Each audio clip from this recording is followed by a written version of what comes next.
Simula nga po mga idol ng umangat ang Minnesota Timberwolves standings ng West ay naging isa na nga ang kanilang superstar na si Anthony Edwards sa mga pinakamaingay na player sa loob ng liga since parati nga nitong pinagmamalaki ang kanyang team at niyayabangan naman ang kanilang mga nakakalaban. Sinabi pa nga nito na kapag nakumpleto at naging healthy na nga daw ang kanilang lineup sa playoff, sigurado nga po na magdodomina sila. Ang problema lang, hindi nga inakala ng kanilang team na hindi basta-bastang team ang kanilang unang makakatapat sa first round na Phoenix Suns na binubuo ng napakaraming superstar na kaya silang talunin at walisin sa magiging serye. Sa katunayan, question nga po ngayon ng ilang mga analyst kung kakayanin nga ba ng depensa ng Minnesota Timberwolves na pahintuin ang 100% lakas ng Phoenix Suns. Kaya literal, masusubukan talaga dito kung mapapanindigan ni Anthony Edwards ang kanyang yabang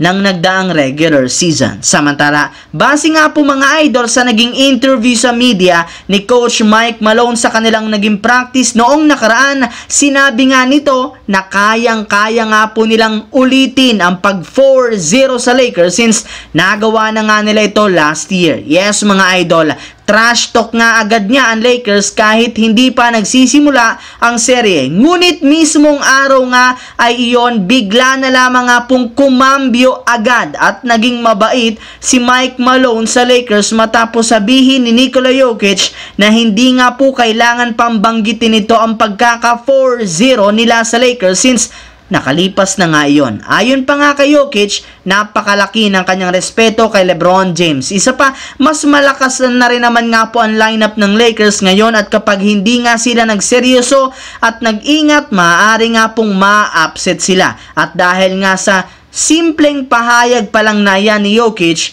mas naging humble na agad at biglang nag-iba si Coach Mike Malone. Sa katunayan, sinabi nga po nito sa media na alam niya kung gaano kagutom ngayon ang Lakers na makabawi sa kanila kaya hindi pa rin talaga sila pwedeng mag-relax. Bago na rin naman nga po ngayon ang team ng Lakers kung saan kakalabanin nila ito sa isang bagong serye na magsisimula sa 0-0. Yes mga idol, pantay-pantay sila ngayon at sa ipinapakita nga po ng Lakers magiging isang napakalaking challenge para sa kanilang team na maulit muli ang pagtalo nila dito sa isang 7-game series. Sa kabilang banda, alam naman nga po ninyo na isa nga ang bakbakan ng Milwaukee Bucks at Indiana Pacers sa mga pinakainaabangan sa first round ng East Playoff since nagkaroon na nga sila ng initan sa isa't isa. Kaya sigurado nga po na madadala nila ito hanggang sa kanilang magiging serye.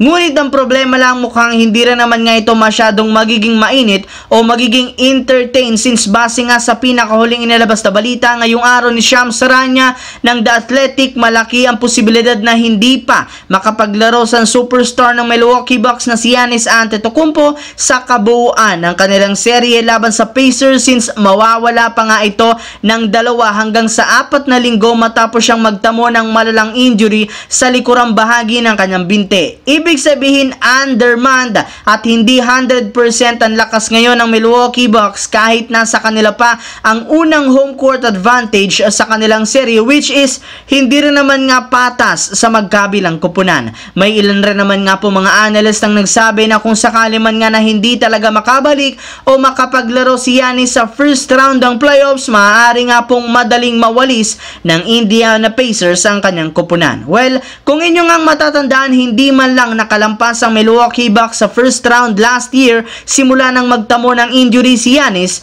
at ngayon nga out muli ito sa pangalawang sunod na beses. Malinaw na maaga na naman nga silang delikadong malaglag ngayong season. So yun lamang mga idol ang ating bagong video. Once again, this is your J-Zone TV.